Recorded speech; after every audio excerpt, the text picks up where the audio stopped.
믿음 때문에라는 말씀의 제목으로 함께 말씀 나누겠습니다. 이 믿음 때문에. 오늘 우리가 묵상하는 예레미야 20장 7절에서 18절까지의 말씀은 사명자로 살아가고 있는 예레미야의 마음 가운데 다가오는 그러한 절망적인 마음들, 어떤 회피의 마음들, 그리고 그 안에서 다시 하나님을 바라보고 일어나 보려 하지만 또다시 자신의 삶을 돌아볼 때는 또 무너지는 절망적인 삶의 환경들이 느껴지는 그러한 이야기입니다. 이 사명자로 살아갈 때 가장 중요한 것은 우리들의 마음을 다스리는 거예요. 내가 하나님의 사명을 받은 사람으로서 이 길을 곧게 걸어가야 하는데 여러분도 잘 아시겠지만 그 길이 결코 쉬운 길이 아닙니다. 왜냐하면 같이 걸어가는 사명자 중에도 혼미한 사람들이 있기 때문이에요. 그들로 인해서 내가 넘어진 것 같고 또 상처도 받고 이런 길들을 걸어가고 있는 게 사명자의 길이에요. 우리가 잘 알듯이 예레미야 말씀에서 오늘 예레미야 선지자가 계속해서 느끼고 있는 것은 외로움과 고독입니다. 왜일까요? 단 한 가지, 그것은 믿음 때문이에요. 사람들에게 믿음이 들지 않는 거죠. 그런데 하나님을 향해서도 그 믿음이 발생하지 않게 되는 그 상황에 마주하게 되는 겁니다. 믿음 때문이에요. 믿음. 내가 아무리 이 길을 사명자로서 걸어간다고 하더라도 그 자리에 믿음이 없으면요, 그것은 결국에 내게 불평이 되고 내게 원망이 되고 내가 하나님을 멀리하는 그러한 자리가 된다는 것을 우리는 기억하셔야 합니다. 오늘 말씀, 사명을 대하는 우리의 모습, 사명자로서 어떤 마음을 가져야 하는가, 그것이 바로 그 믿음 때문에라는 예레미야의 호소를 우리로 하여금 듣게 만들고 있습니다. 저는 오늘 이 시대를 살아가는 저와 여러분들에게 오늘 이 아침에 주시는 이 말씀 안에서 여러분들이 걸어가시는 그 사명자의 외로운 길들을 견고한 믿음으로 잘 세워서 나가는 아름다운 인생들이 되기를 소망해 봅니다. 오늘 첫 번째로 이 믿음 때문에 사명자로 우리가 이 땅을 살아갈 때 과연 우리에게 무엇이 필요한가? 첫 번째로 착각으로 하나님의 사명을 이해하지 말아야 한다는 것입니다. 착각으로 하나님의 사명을 이해하지 마십시오. 오늘 말씀 7절입니다. 여호와의 주께서 나를 권유하심으로 내가 그 권유를 받았사오며 주께서 나보다 강하사 이기셨으므로 내가 조롱거리가 되니 사람마다 종일토록 나를 조롱하나이다. 아멘. 오늘 예레미야는 무엇을 말합니까? 하나님 앞에 이렇게 말하는 거예요. 하나님, 당신이 나한테 이 사명 권했잖아요. 그래서 내가 그 권유 받아들였거든요. 왜요? 당신이 나보다 강하셨기 때문에 강압적으로 내게 준 사명이에요. 나 하기 싫었는데 당신이 나한테 강권적으로 그 힘으로 눌러서 내가 이거 받았는데 내가 지금 세상 사람들에게 조롱거리가 되고 있습니다. 사람들이 매일매일 같이 나를 비웃어요 라고 얘기하는 겁니다. 예레미야에게 닥쳤던 환경은 이제 심적인 부담이 굉장히 컸겠죠. 사명자로서 계속해서 외치는데 이놈의 사람들이 듣질 않는 거예요. 물론 자기가 해서 변화시킬 수 있다라는 의욕도 처음에 있었을 듯해요. 근데 이게 사명자도 의욕이 꺾이는 거예요. 안 되는구나. 10년이 지나고 20년이 지나도 저 사람은 항상 똑같네. 어떻게 모습이 어떻게 하나도 안 변해? 이런 마음이 자기 속에 드러나니까 이게 막막해지는 겁니다. 그랬더니 그걸 가지고 이제 하나님께 핑계를 대고 나아가는 모습으로 나가잖아요. 하나님한테 핑계 대는 거예요. 아니 하나님, 당신이 나한테 이 사명 주셨는데 그래서 내가 어쩔 수 없이 받아서 내가 이 길을 걸어갔는데 왜 이 모양이에요? 라고 말하는 거예요. 이게 예레미야의 마음입니다. 오늘 그가 가지고 있는 이 모습이요, 자기가 갖고 있는 착각이 이제 착각으로 만들고 싶은 착시가 하나님께 핑계하는 모습으로 변해 있는 것을 보고 있어요. 그리고 거기에서 그게 멈추는 게 아니라 오늘 읽었던 9절 말씀으로 가면 사명을 거부하고 거절하는 자리까지 가요. 9절 볼까요? 내가 다시는 여호와를 선포하지 아니하며 그의 이름을 말하지 아니하리라 하면 나의 마음이 불붙는 것 같아서 골수에 사무치니 답답하여 견딜 수 없나이다. 아멘. 하나님한테 그렇게 거부하고 거절하고 나가죠. 내가 다시는 하나님 말씀 선포 안 합니다. 당신 사명 감당 안 해요. 내가 왜 저 따위 사람들하고 인생을 살아가면서 고통을 겪어야 합니까? 이렇게 생각하는 거겠죠. 네. 여러분, 여기에서 중요한 게 무엇일까요? 사명에 대해서 착각하지 말아야 한다는 거예요. 여러분, 사명이 뭐죠? 사명이 내 선택입니까? 여러분의 선택일까요? 사명은 하나님의 부르심입니다. 근데 많은 사람들이 다 착각해요. 많은 사람들이 사명은 내가 선택했다라고 생각하고, 그래서 내가 드러나요. 장로도 내가 된 줄 알고요, 집사도 내가 된 줄 알고요, 권사도 내가 된 줄 알아요. 하나님이 주신 거거든요. 하나님이 선택하시고 하나님이 세운 자리잖아요. 그런데 어리석은 인간은 거기 안에서 이게 내 거라고 붙잡는 거예요. 내가 선택했다, 내가 하나님 앞에 기여했다, 하나님 나한테 그렇게 말하니까 내가 어쩔 수 없이 합니다. 죄송하지만 그럴 바에는 안 하는 게 훨씬 더 나아요. 네. 왜 하나님 앞에 내가 당신한테 내 선택인 것 마냥 그거를 꾸며서 나가면서, 그래서 하나님을 핑계할 거면서 뭐하러 그 힘든 길을 걸어가려 하나요? 그냥 끝까지 인생 회피하고 다시스로 도망가든지 그렇게 도망치면 되죠. 요나처럼. 그런데 하나님에 대한 이 사명에 대해서 우리가 온전히 이해한다면 이 사명이 얼마나 귀한 거로 느껴질까요? 하나님이 날 부르신 거예요. 하나님이 나라는 보잘것없는 이 허접한 한 사람을 불러주셨다라는 거예요. 너무 감사하잖아요. 그런데 사람이 착각을 합니다. 착각을 해요. 그렇게 믿고 싶은 거겠죠. 거기에는 믿음이 없음이 보이는 거예요. 하나님을 향한 신뢰가 없어요. 믿음이 없어요. 착각하고 싶은 거예요. 너무 힘드니까 이제 착시까지 만들고 싶고 착각하고 싶어서, 주님 당신이 나한테 권했으니까 내가 이렇게 한 거라고 그렇게 말하는 거예요. 주변 환경이 그렇게 힘들게 만들었을 수도 있어요. 주변의 많은 환경들이 그에게 손가락질하고 모욕을 하고 그렇게 살았으니까 그냥 그렇게 됐다라고 느낄 수 있는 게 자기 마음을 더 위안하고 평화롭게 할 줄 그렇게 생각했을 거예요. 그런데 분명히 아까 1절에도 보면 내가 그것을 받았다라고 말하잖아요. 내가 그 권유를 받았사오며, 이게 자기 중심적인 생각으로 이해하고 판단하고 사명까지도 짜 맞추니 오늘 이 혼란에 빠진, 정신적인 혼란에 빠진 예레미야의 마음 가운데도 이러한 생각이 틈타 들었다라는 겁니다. 8절에도 그렇게 말하잖아요. 내가 말할 때마다 외치며 파멸과 멸망을 선포함으로 여호와의 말씀으로 말미암아 내가 종일토록 치욕과 모욕거리가 되었다라고 설명해요. 하나님 말씀 전했더니 내가 힘듭니다. 내가 모욕받고 치욕받고 살아요. 저는 사실 예레미야 선지자의 마음이 이해가 가요. 그 길이 쉽지 않은 길이기 때문에. 목회자로 살 때도 마찬가지잖아요. 바른 소리 하면 자기 귓가에 안 맞으면 다른 얘기하는 게 인간들이잖아요. 쓰디쓴 인간들 아닙니까? 내 마음에 맞고 틀리고를 원하잖아요. 사람들이 어떤 거로 자신들이 정형화되어 있나요? 자신의 귀에 듣기 좋은 것만 물으려는 게 사람이에요. 그래서 어떤 사람을 가장 좋아하죠? 관계는 안 좋아도 자기한테 좋은 입맛에 맞는 소리 날라다 주는 사람 제일 좋아하거든요. 이게 인간이거든요. 더럽고 추한 인간.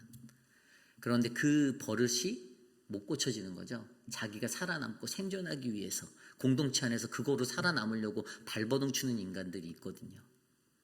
그게 자기의 비장의 무기라고 생각해요. 근데 여러분, 그렇게 살다 보면요, 여기 걸치고 저기 걸치고 여기서 이 말하고 저기서 저 말하고 나중에 다 들통나요. 다 들통납니다. 그리고 발버둥 치죠. 뭐 진실을 왜곡한다 막 이래 가면서 그럴 수도 있어요. 그런데 사람의 그런 악한 속성이 우리에게 있기 때문에, 연약한 속성이 우리에게 있기 때문에 우리가 어떻게 돼요? 넘어지는 거예요. 또 넘어지는 거예요. 그래서 오늘 이 사명자로 부르심을 받은 이 예레미야에게도요, 그에게 보여지는 이 믿음 때문에 첫 번째가 하나님을 향한 이 믿음이 연약했기 때문이라는 거죠. 결국에 그걸로 말미암아 사명이 무엇인지도 제대로 이해하지 못하고, 이 사명은 하나님이 나를 부르시고 나에게 주신 그것이고 내가 그 부르심에 응답한 것뿐인데, 내가 순종한 것뿐인데, 이 원리를 제대로 이해하지 못하면서 결국에 자기가 힘들어지고 어려질 때 하나님 왜 나를 이렇게 힘들게 하나요? 나를 왜 불렀어요? 내가 당신의 그 강압적인 것 때문에 내가 지금 여기서 이러고 있는데 왜 나를 여기서 고생시켜요? 다른 데 가서 살면 내가 더 잘 살 수 있는데.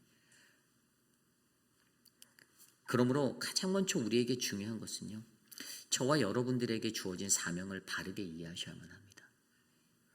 하나님은 여러분들도 부르셨죠? 저만 불렀을까요? 아니죠. 저는 여러분들도 불렀다고 확신합니다. 근데 내가 그 부르심에 합당한 모습으로 살고 있는지를 점검해 보십시오. 오늘 말씀에서 이러한 이야기가 이루어지는데 사도 바울이 디모데후서 4장 2절에 이런 말을 합니다. 너는 말씀을 전파하라. 때를 얻든지 못 얻든지 항상 힘쓰라. 범사에 오래 참음과 가르침으로 경책하며 경계하며 권하라.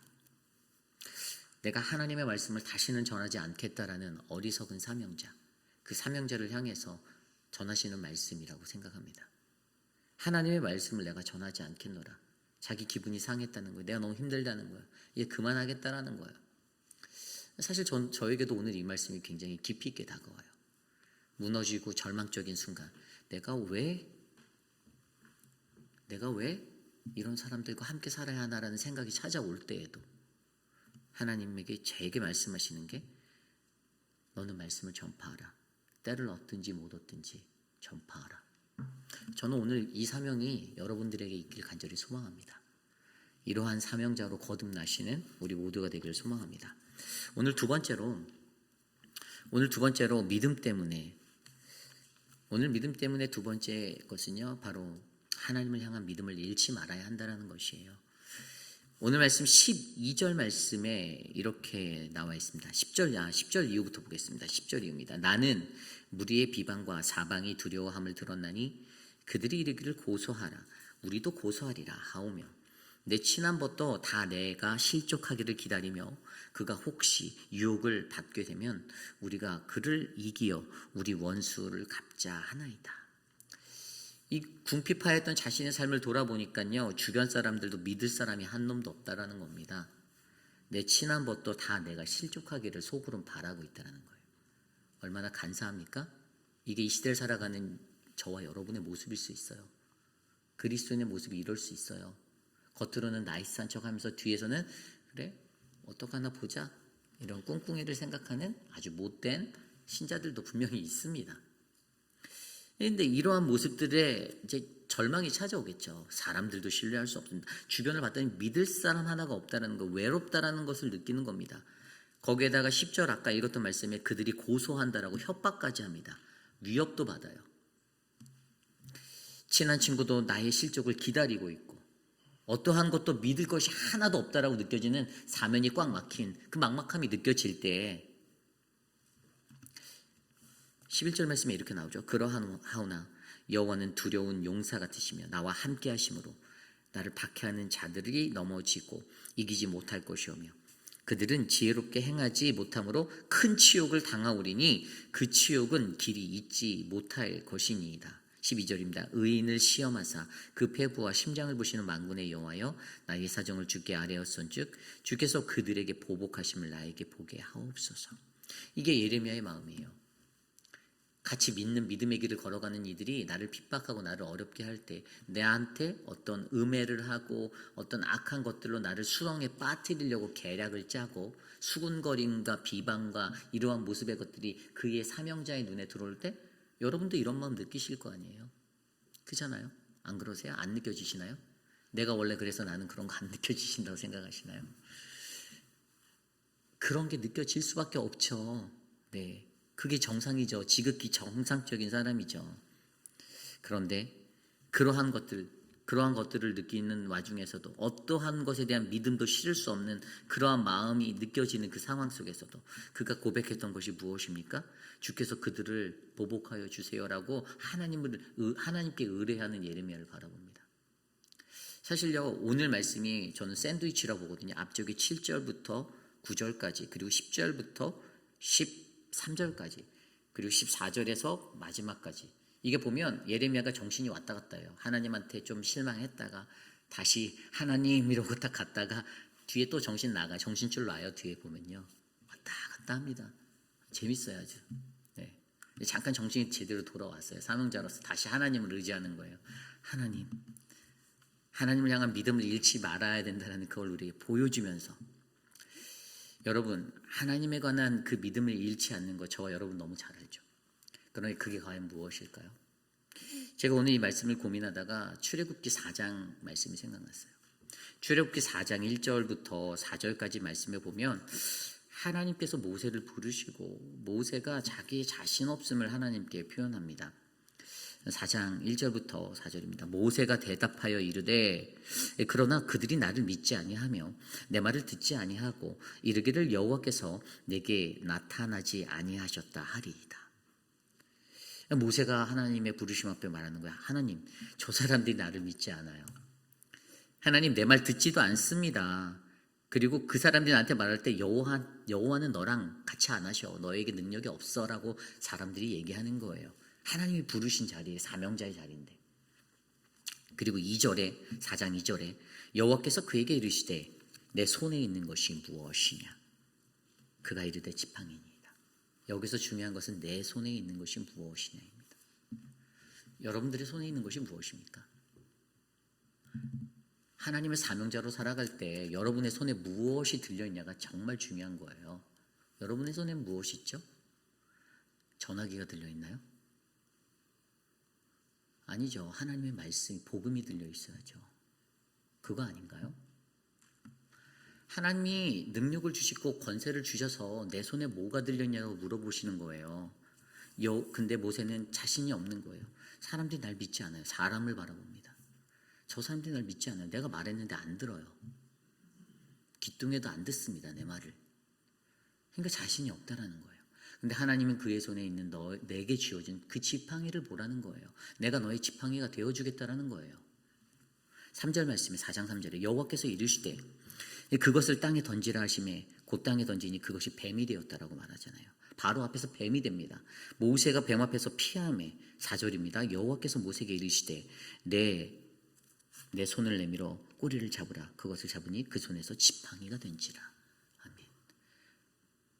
믿음이 연약했어요. 모세가 믿음이 연약하니까요. 3절과 4절에 여호와께서 이르시되 여호와께서 이르시되 여호와께서 이르시되라고 계속 말하세요.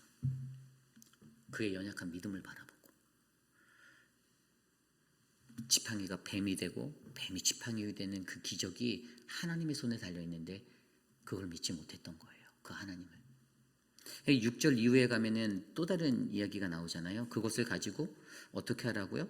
그것을 던졌을 때 또 뭐가 된다라고 나옵니까?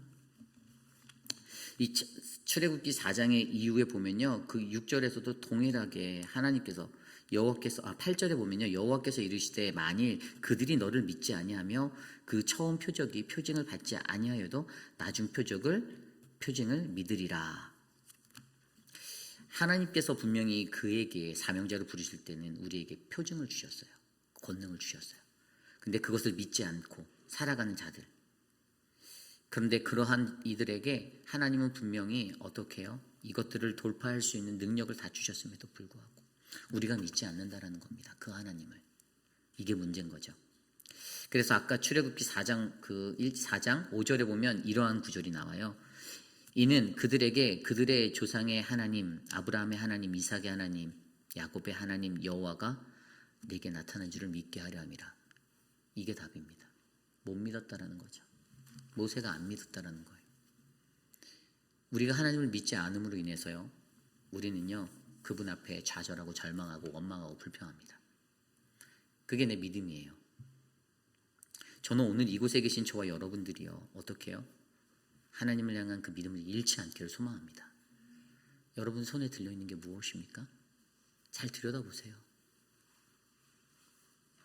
그것이 가장 중요합니다. 오늘 마지막으로 사명자가 어떠한 마음을 가지고 살아가야 되나. 이 믿음 때문에 마지막은요. 바로 하나님께 소망을 두는 것. 우리의 시선을 하나님께 두는 것입니다. 오늘 말씀 14절 이후에 보면 내가 생일에 저주를 받았다면 나의 어머니가 나를 낳던 날 복이 없었다라면 어디서 많이 들어본 거죠? 욥이 했던 거잖아요. 내가 이 땅에 태어나지 않았더라면. 절망적인 상황 앞에서 자신의 태어남을 한탄스러워하고 어머니를 원망하고 그냥 14절부터 계속해서 원망합니다. 이 원망을 보며 어떤 생각이 들었을까요? 아까 제가 설명드린 3단계 보이시죠? 첫 번째 패러그래프에서는 하나님을 원망했다가 핑계했다가 두 번째 패러그래프에서는 또 하나님을 의지하다가 다시 지금 이 패러그래프에서는 다시 하나님께 또 원망하고 있는, 나를 왜 낳으셔갖고 이 고생, 생고생을 하게 만드셨나요? 이러한 변덕적인 우리들의 모습들을 바라보며 우리는 우리의 시선을 하나님께 두는 법을 배워야 됩니다. 이 세 패러그래프의 관점은요, 우리의 시선이 하나님께 있냐, 나에게 있냐, 사람에게 있냐, 하나님께 있냐의 차이예요. 내가 시선을 어디에다 두는가 굉장히 중요한 거죠. 내가 시선을 두는 곳이 내가 보는 것이고 내 마음에 담기는 것입니다. 내가 사람을 보면 사람이 보이고 사람이 담깁니다. 사람의 눈치 보고 살아요. 저 사람한테 좀 비유 좀 맞춰야 되는데 가서 살랑거리겠죠? 강아지도 아니고 꼬리 흔들면서. 그 사람에게 좋은 미끼를 갖다 물어줘서 뭔가 얘기를 터내고 전화기 붙잡고 2시간, 3시간 통화하면서 뭔가를 던져줘서 또 뭔가를 받아내고, 그리고 여기 가서 흘리고 저기 가서 흘리고, 그게 순환되는 인간의 사이클로 돌다가 자신의 인생은 결국에 나락으로. 오늘 이 시대를 살아가는 저와 여러분들도요, 어찌 보면 그러한 연약한 인간이에요. 압니다. 우리들 머릿속으로는 다 잘 알잖아요. 그렇게 살면 안 된다. 그거 잘못된 거라는 거 다 알잖아요. 그런데 우리가 그렇게 살아내지 못하는 거잖아요. 나의 시선이 어디 있는가? 나라는 나이가 가지고 있는 시선을요, 나라는 존재에 두면 어떨까요? 마음 아프지 않습니까? 내가 그거밖에 안 되니까 마음이 아파야 정상이에요. 나라는 존재에다가 내 시선을 두고 사는데 뿌듯합니까? 엄청나다. 내가 이런 사람이었어라고 당당할까요? 전 지극히 아파야 된다라고 생각하거든요. 나라는 존재에다 시선을 두면 아파야 되는 겁니다. 너무 처참해야 되는 게 정상인 거예요. 그래서 우리는요, 연약한 내게 시선을 두지 말고 소망 대신 하나님께 소망을 두는 거예요. 그것을 바라봐야 하는 거예요. 나를 보면 이 세상 못 살아가죠. 나를 보면 어떻게 이 세상을 살아갈 용기가 잘 안 나지 않아야 하는 게 정상 아닐까요? 그리고 거기에 보면 불안과 또 의심이 담겨 있어요. 이게 자꾸만 사람들을 보니까 불안한 거죠. 저 사람한테 혹시 밀려나면 어떡하지? 저 사람하고 내가 관계 깨지면 어떡하지? 불안한 거예요. 내가 무언가 보이지 않을 때 불안한 그것이 날 덮치는 거예요. 사람과의 관계 속에서 밀려드는 거예요. 그러다 보니까 의심으로 발전해요. 의심으로. 베드로가 마태복음 14장에서 이제 예수님께서 제자들을 먼저 강 건너로 보내시고 배를 태워서 기도하신 후에, 근데 어느 날 밤에 이제 물결이 거세게 치기 시작하는 그 요동이 있는데 멀리서 누가 걸어오는 거예요. 유령 같은 존재가. 근데 베드로 마태복음 14장에 보면 베드로가 뭐라고 말합니까? 그러니까 멀리서 이렇게 오는 것들을 보고 사실 그들에게 필요했던 것은 뭐죠? 불안하고 무서운데 안심이라는 게 필요하잖아요. 예수님이 멀리서 오시면서 얘기해요. 마태복음 14장 27절에 예수께서 즉시 이르시되 안심하라. 안심하라. 안심하지 못하기 때문에 불안과 요동 가운데 떠는 거예요. 그러자 그 대답을 듣고 베드로가 주여 만일 주님이시면 28절에 나를 명하여 물 위로 오라 하시니. 안심이 필요하다는 거예요. 이 세상 사람들에게는 안심이 필요합니다. 사람들과의 관계 속에서도 안심을, 그 소고기의 안심 말고요, 컴포트하는 거, 그걸 필요로 하는 거예요. 예수께서 명하여 물 위로 오라 하시니 걸어가요. 근데 어떻게 되죠? 몇 발짝 못 가다가 두려워서 빠져요. 그래서 예수님이 그에게 뭐라고 합니까? 도대체 베드로야, 네가 이 믿음이 연약한 자여 라면서 얘기를 해요. 믿음이 연약한 자야, 왜 네가 불안해하냐라고. 여러분, 이게 바로 상관관계예요. 우리의 믿음의 연약함은요, 내가 100% 신뢰하지 못하기 때문입니다.